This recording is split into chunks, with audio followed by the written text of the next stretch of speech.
one of the co-founder is our young graduate, okay? So we hope we can have more of this kind of person, okay? So we create industry, first of all, inbound. How can we, ST Plus, with our design consultancy, they approach to industry, bring the project and contribute to our faculty members to always work with the industry. That's inbound, outside in. But the other one is inside out, okay? The Ka-shung Innovation Design Lab is the, among our knowledge, you can create startup from our own school design and you go there, okay? So we'll have inbound, outbound, those things.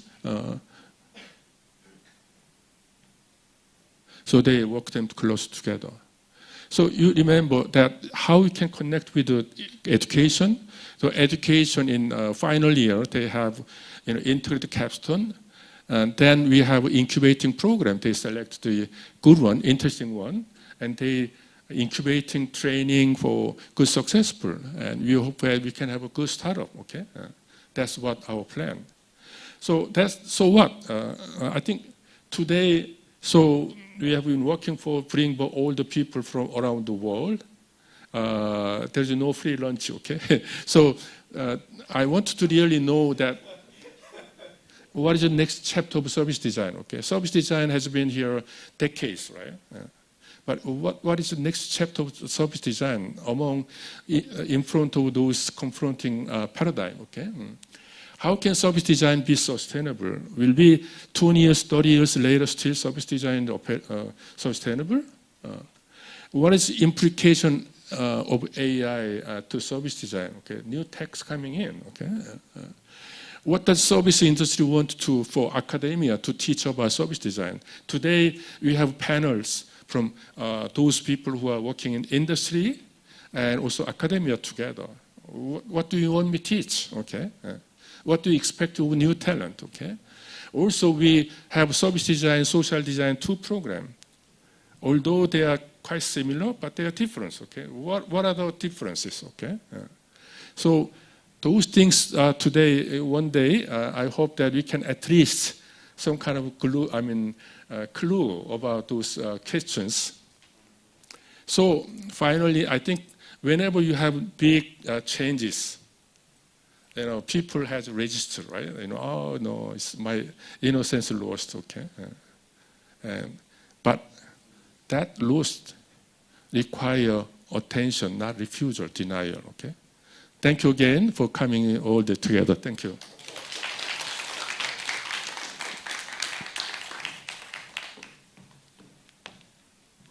Okay, thank you so much. Okay.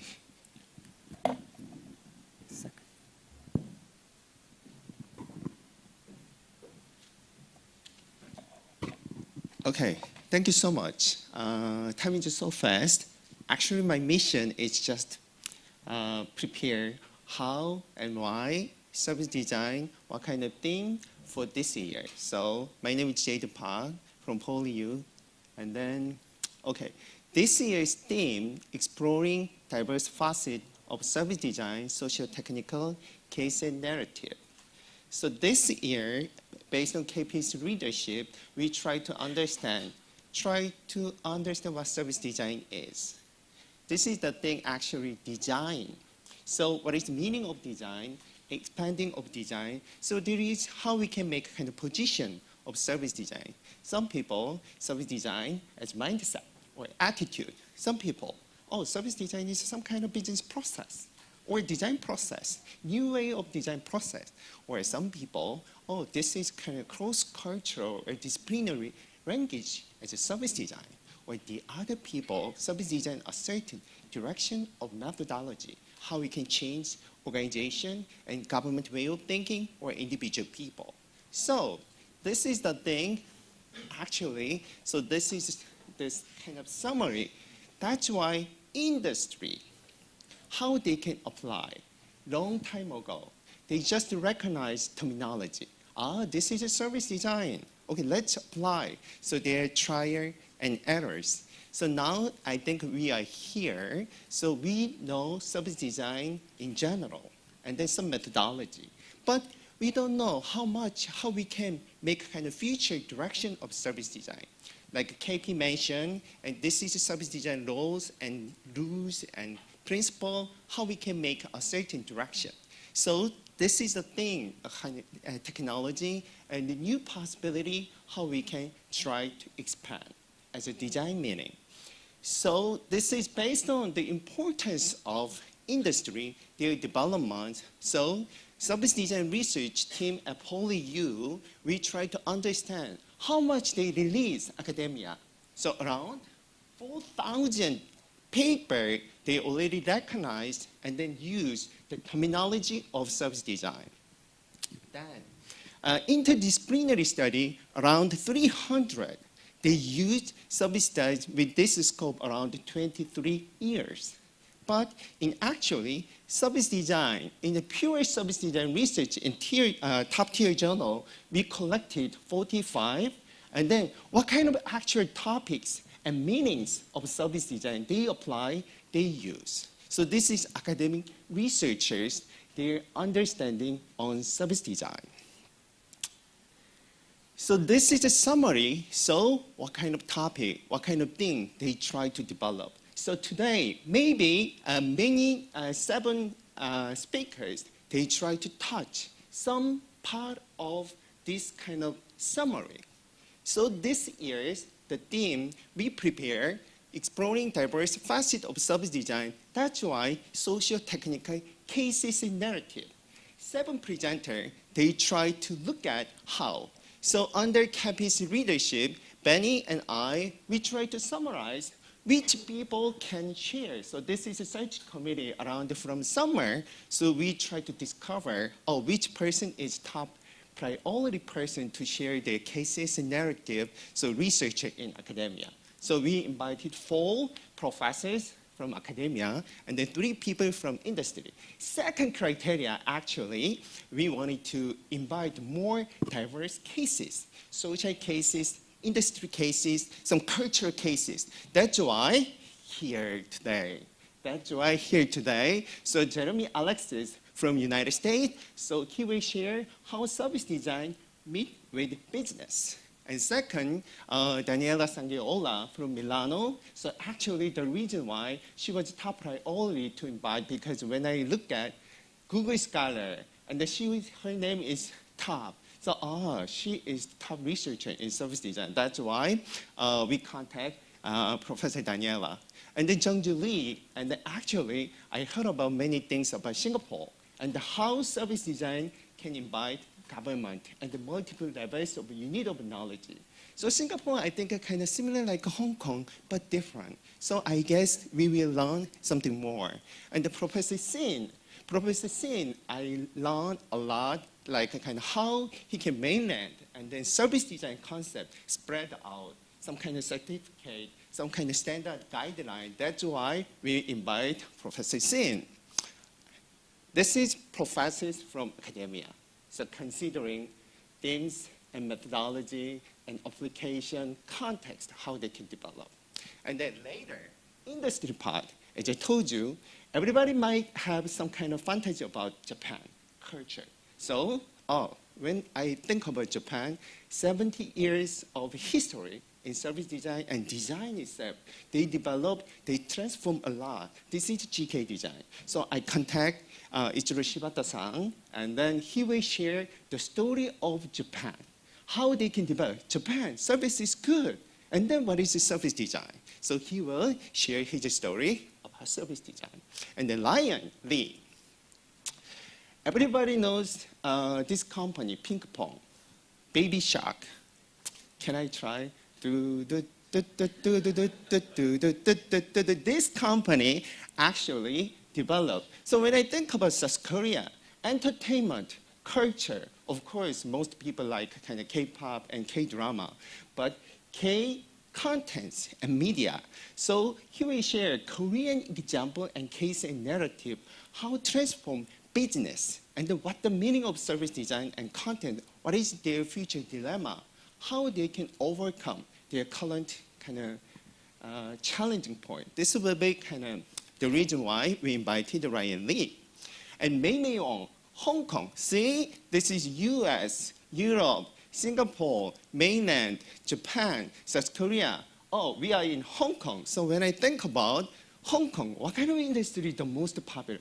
Of course, finance. And then when I use one application, many internet finance application, oh, who is the developer of multi-service kind of standard charters kind of application?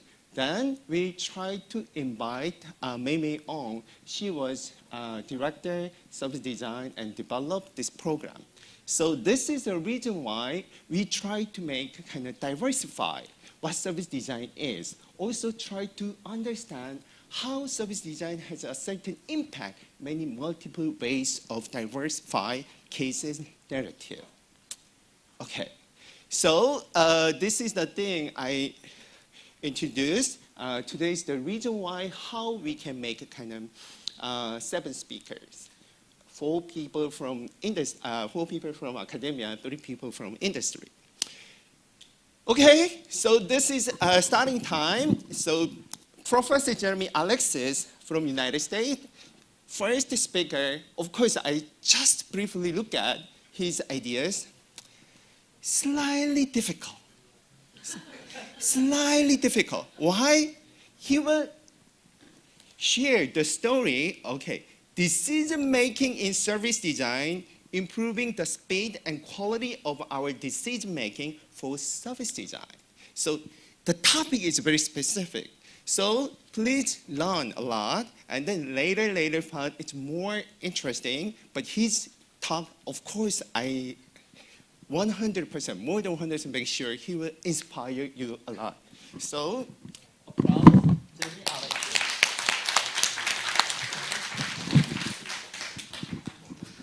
thank you so much.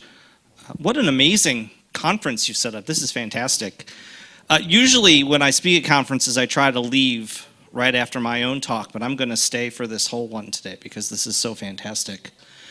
I'm going to discuss decision-making related to service design today because it pulls together 2 fields that I'm very, very interested in. One is decision science, which is where we look at how people and businesses and organizations make decisions and improve their decisions over time. The second, of course, is service design, which is where we think about the systems, the policies, the strategies for delivering intangible experiences to people that improve their lives, improve our businesses, and ultimately improve the communities in which they live. Now, the reason why these work so well together, in my perspective, is they can both learn a lot from each other. So service design can learn from decision science about the rigorous process management, right? Because if we're doing service design at a large organization, it's often a function of change management, meaning that we're changing the products and services that the business is offering, we're changing how the employees work, we're changing how the customers react to and engage with the offering, right? So it's a very, very large, complex process. And decision science teaches us a lot about how to deal with complex process changes like that. On the other side, decision science can learn from service design because so much of what makes a good decision is having really, really creative alternatives to pick from, right? So when you're making a decision, you could say, am I going to pick A? Am I going to pick B? Am I going to pick C? Right? Service design can help us create wonderful alternatives that can fit into those different categories. It also provides for us a very robust process of testing so that we can actually build and extract real data so that we're not making decisions under a high degree of uncertainty. So the first service that I want to talk about today related to service design is something called Borrow a Cup. And this comes from Starbucks. And Starbucks is radically transforming how they're going to deliver coffee in the next 5 to 10 years. If you're not familiar with this, it's essentially going to a reusable cup. So when you go to Starbucks, it will no longer be the paper cup, but it might be a plastic cup, it might be a ceramic cup. but it's a cup that you can take. You can drink your coffee or whatever beverage you have. Once you're done with it, you can return it to the store or another receptacle. It's then washed, and then you can reuse it. Now, this is just a wonderful example of service design because it's transforming how an organization works and delivers their product to their customer. But it also included a lot of community, and Starbucks calls the people who are the baristas, right, the people making the coffee, they call them partners. It included a lot of partner research as well to get their feedback. So in terms of decision making, it's a great example of an organization that had an initial set of values, the desire to transform and change how they deliver coffee to make it more sustainable. And then a process that included lots and lots of feedback from partners, from employees, and from communities. And a couple of things that they found while they were doing all of this testing as they were trying this in various environments was that, number one, people wanted choices about what type of cup they were going to use. And in fact, the initial prototypes were opaque cups. And they realized that so many of the drinks that Starbucks produces, people want to actually see the drink, right? So they were able to transform to a transparent cup. The other was that people wanted to bring their own cups. So what you see here is a result of some of the partner feedback they got during the testing, which is this idea that people might want to bring their own cup into Starbucks and then have a convenient place to sterilize and wash it so that they could then hand it to the partner to fill it with coffee. So this idea was actually developed during the testing.